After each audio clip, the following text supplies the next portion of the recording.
Welcome to another episode of 30 Minutes with DailyStraits.com. Our guest today is Bridgette Jackson, the founder of Equal Exes, a divorce service based out of Auckland, New Zealand. She started her business online in November 2018 following a personal experience of having navigated her own divorce. Besides being an entrepreneur, Bridgette is also a qualified lawyer and is now a divorce and settlement strategist, a CDC certified divorce separation coach with a postgraduate in dispute resolution qualification. And on top of that, she's also a certified mediator. So today we're going to talk to Bridgette on why she decided to start such a service and all things related to her consultancy business. Hi, Bridgette. Thank you for joining us today. Thank you so much for the privilege of chatting to you today. I'm really excited. Awesome. Great. So let's dive right into the questions. So, in a nutshell, you're pretty famous in New Zealand because Really? yeah, when we Googled you, there were a lot of articles. So, basically, Equal Exes is only 3 years old, give and take. So, how did it get its start? Well, I went through a high conflict divorce myself that took 5 years to settle, cost me $500,000. And on top of that, the emotional toll was huge. I've got 4 children as well.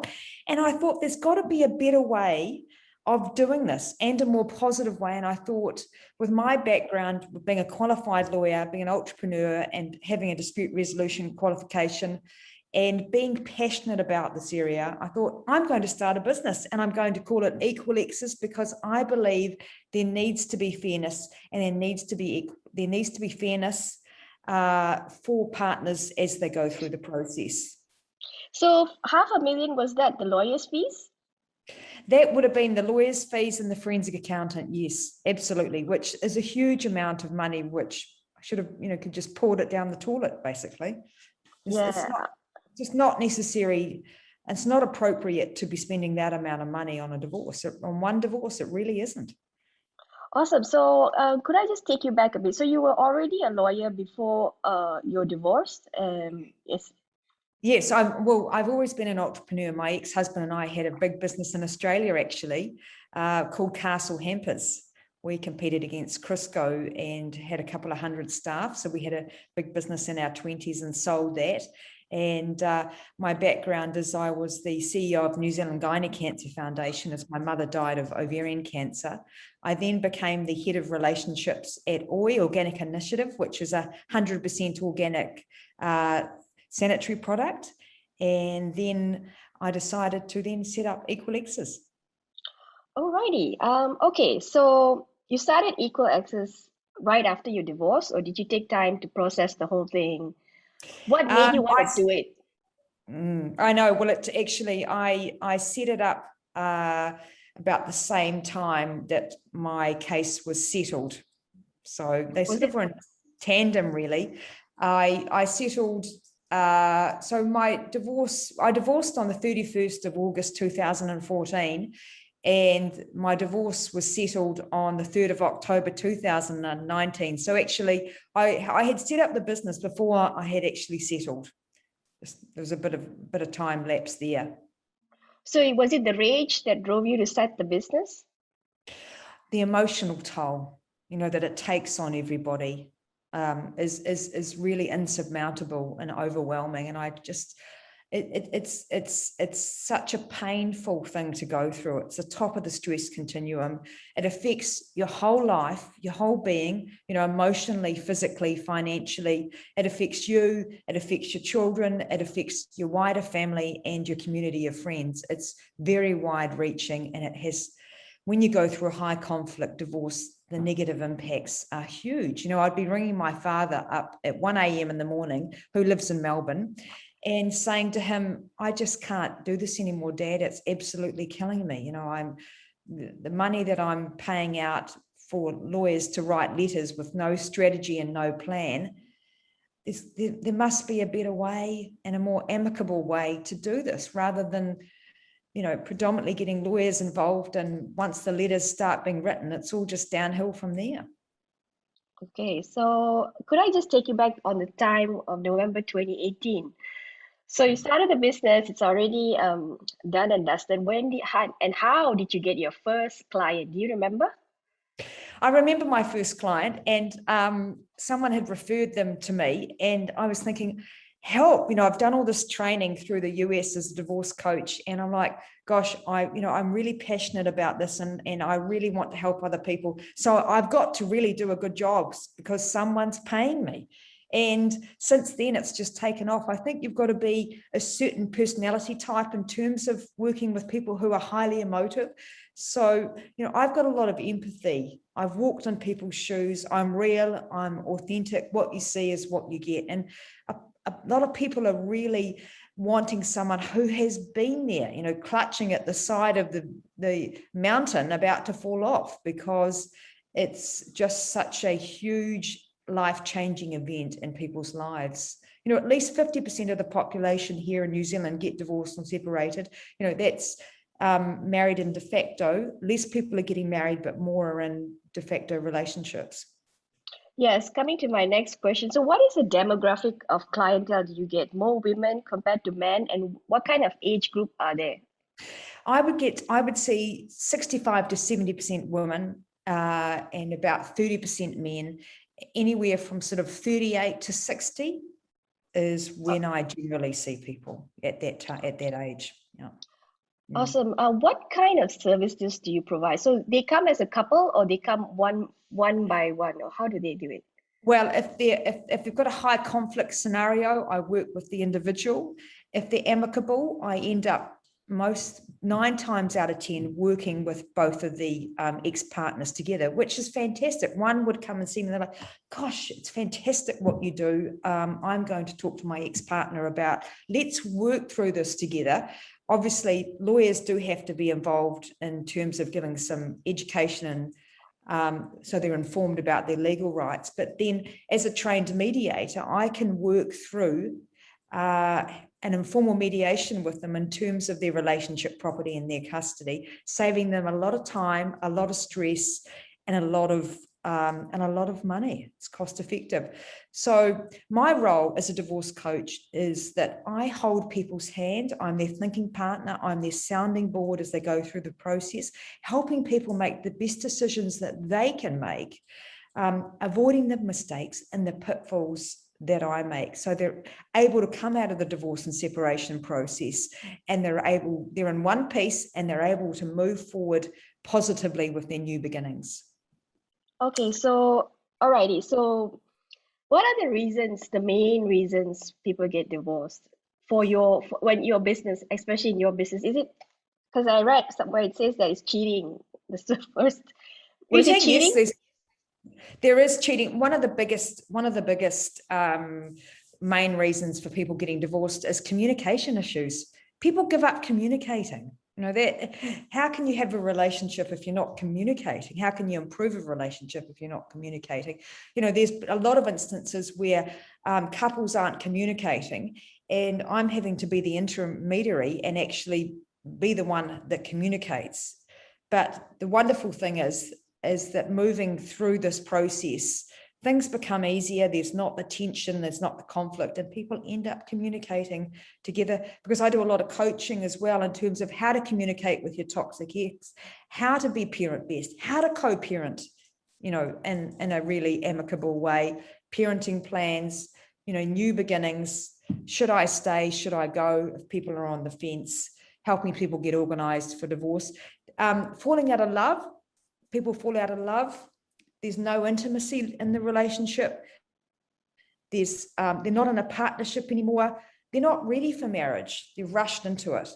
Addictions, domestic violence, lack of emotional support, financial issues, loss of sense of self. A lot of people are in a relationship and it's not serving them well, so they lose their identity and they lose their purpose. Okay. Do you provide them with, like, for those cheating spouses, do you provide PI services for them to catch? Well, I work with everybody involved in the divorce and separation process, and including PI, but not many people at all really utilize those services through me. I think that predominantly women, they don't have the money to be finding out if he's cheating. So it's not used a lot in my business. A lot of people come to me and they've already made the decision to separate. Okay.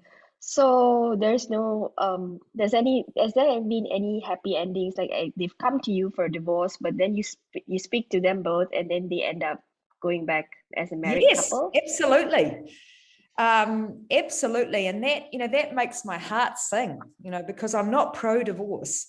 If people can, and I say to people, you've got to have no regrets about leaving this relationship. You need to leave no stone unturned in making this relationship work. And if you have done all of that and it's not working, then you need to leave each other. Yeah, I had a few, not loads, because people, 90% of people who come to me have made the decision that they are leaving. They've had enough. The terrible cycle continues, or they've just fallen out of love and they decide to leave. They've decided to leave. Usually, right, the marriage has been what, for 10, 20 years? Is it long-term marriage, or are they all short-term marriages that come to you for? Predominantly long-term, anywhere from sort of 5 years through to 35 years. Yeah. Alrighty. So are they normal couples, or are they the ones that come to you, are they celebrities or? Yes, I do see a lot of New Zealand celebrities, sporting actors, well-known business people. My target market is probably a lot of high net worth people as well. I seem to specialize in that area. So yes, and I inevitably, actually, New Zealand is small, and I end up knowing a lot of people who end up coming and seeing me, but obviously confidentiality is huge in this business. So that's very, very imperative, obviously, being such a small country. Alrighty. So sorry. Yeah, so what about prenups? Do you think that is necessary? A lot of people do not do that because they think if they do sign a prenup, it means that they're not really in love with their spouse. Yeah, or you don't trust them. Yeah, Yeah. I think they're a fantastic idea, particularly in second marriages and second relationships, because it encourages an honest pre-marriage conversation. We all have to have those. People should be having those conversations before they get into a marriage, a de facto relationship with someone. And what's your attitude to money? Are you a saver and a spender? And what's your financial style? All of those different areas in life. What do you like as a parent? Do you want children? All of those areas in life, I think, need to be discussed, and absolutely having a prenup is a safeguard for both parties. It also ensures fairness and sharing assets and separating. It defines what actually is separate property, individual to you both, versus the shared marital assets. It makes a divorce less complicated down the track, and protects you from debt, and protects your children and your business. So I really think, at the very least, people need to have these difficult conversations about how is our life going to work moving forward, and just in case, have the conversation about what would it be like if we end up getting divorced? How will that look like? Actually work through that before potentially that happening in the future. All right, but what do you say for people who say, oh, if you do that, you're not really in love? Well, I think, every scenario is different, but I've been married once, and I would love to get married again in the future. And I certainly would have a prenup in place. I just think that you have got to both be completely honest with each other. Everyone's got their own opinion, but I really believe that people need to ensure themselves for the future, because when it comes to divorce and separation, people really have problems managing their emotions. And when it comes to divorce and separation, things go to custard in relation to the money conversation. Okay, so brings me to my next question. What are some of the, the issue, the main issue? You said communication just now, but what is the one thing that drags the divorce? That people fight about. Yeah. What was all the time? Well, there's a whole lot of things. So obviously the first thing that people fight about is the money. The children, they fight about appliances, equipment and tools, animals, email accounts, trivial items like plastic bags and throwaway containers, wedding photos, who gets what car, food, even, like if there's expensive meat like venison or truffles, people fight about that. Old furniture that needs to go to the dump, people fight about that. If something obviously is another spouse's item, so for example, someone's framed diploma or qualification, they fight about that, and they fight about friends too. So yeah. Okay, I'll just take you back a bit. Why email accounts? That's a bit. Well, because they may have had a shared email account. Might be Sue and Jack, whoever at gmail.com, and they or it might be the so-and-so family at gmail.com. It's incredible. Old vases, people are multi-millions of dollars, and they're fighting over an old jug or something. It's incredible. Absolutely incredible. And friends, they don't want some people to talk to their friends after their divorce. That's right. Well, who's going to, if they've got a group of friends, who's going to be friends with who? Who's going to take whose side? She's more my friend than yours. It's really interesting. It's incredible. The emotions and the behaviors and the actions that comes from being in a process that is highly stressful for people. People change in funny ways, not funny haha, but people can become really strange. Okay, so let's talk about your business. This is a very intelligent business, I think, and one that has got low cost of barrier. There's no like a barrier of entry. So if I could take you back to 2018, right? What was your initial investment for this business? I probably initially had put in probably $250,000. To this business? Mm-hmm. Yeah. Oh, I would have thought would have been much cheaper. Like, what was the expenditure for? Was it for advertisements? Oh, well, obviously getting all the business documentation that you need to have. I mean, I believe in doing things properly.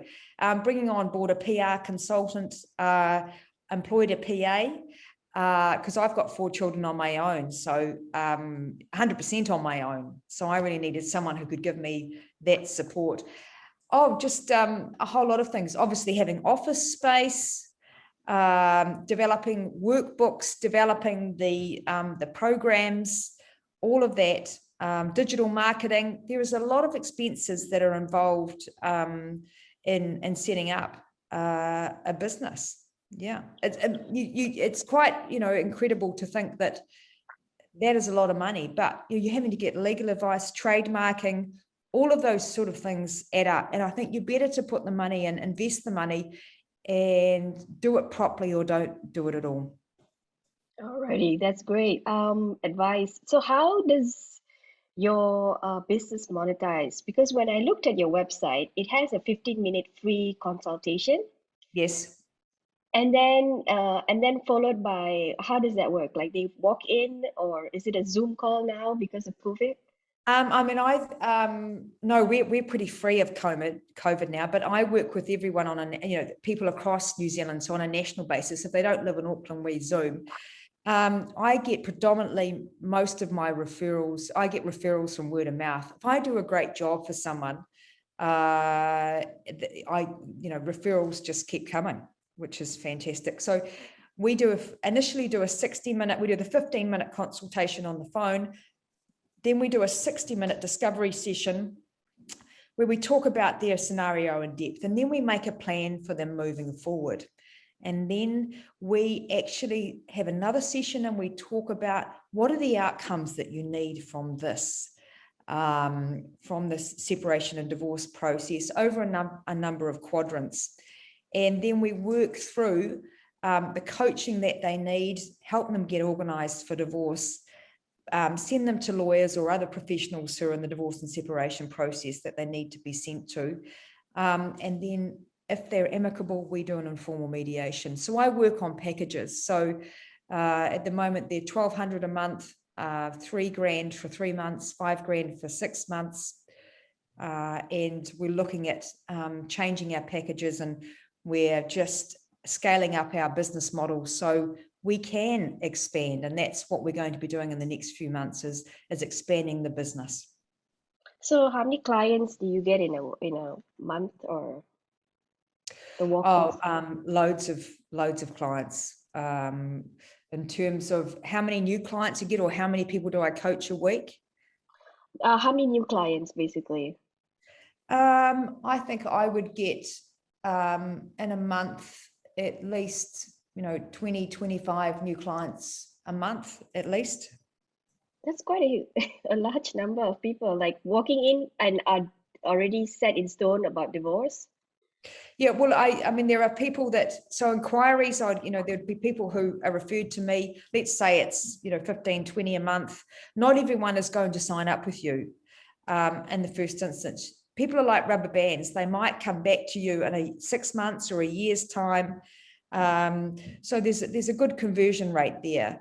But so it just varies on their scenario and have they got funds available. I do have funding available for clients if they need it, but whether they have actually decided to separate. Some people are still on the fence. Some people want just to have a bit of education before they even think about separating. So it really fluctuates.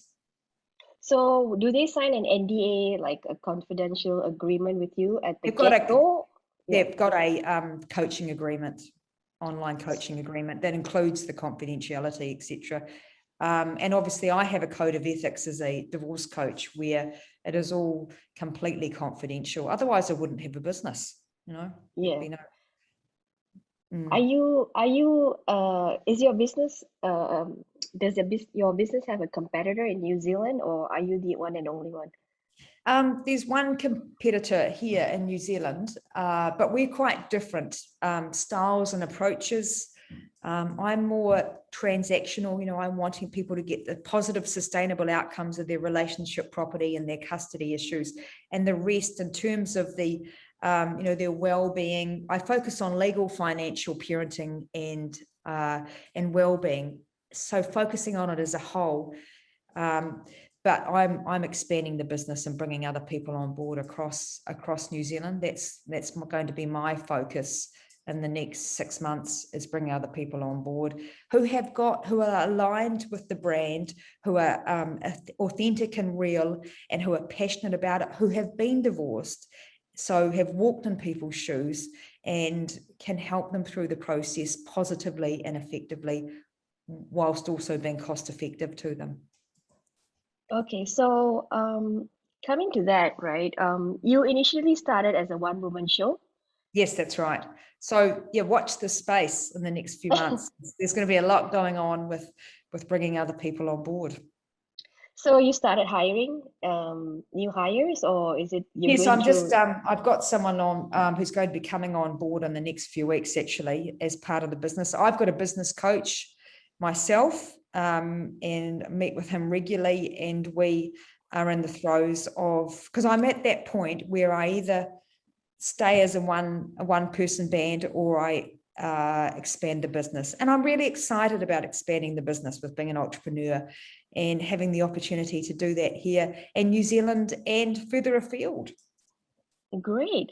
So just back to the funding one, is it the government funding that you have for people who cannot afford a divorce? Government funding? No, there's not, but that's a really good point. I mean, that's something that needs to be lobbied with the government in terms of that, because a lot of women that I see haven't managed the finances, aren't financially literate, And usually it's the partner that's been working, controls all the money. And when it comes to divorce, there's been hidden assets, and the cases are dragged out, and the women are left high and dry and can't fight their cases. So they give up or just take minimal of what they're offered in terms of their settlements. So what did you mean when you said you have funding? Is it your own funding? I work with external provider who can offer funding for clients for the divorce coaching, and they charge them a very small interest rate. So it's a loan.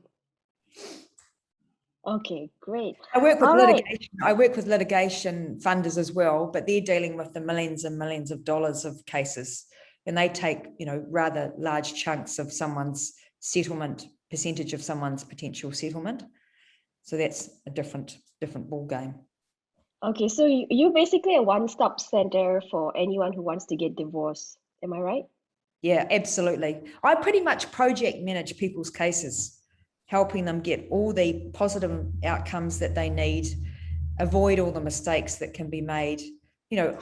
People ring me all the time, so I'm, their sounding board, thinking partner, holding your hand as you go through the process, because you need that. It's so stressful. Okay, so you have lawyers.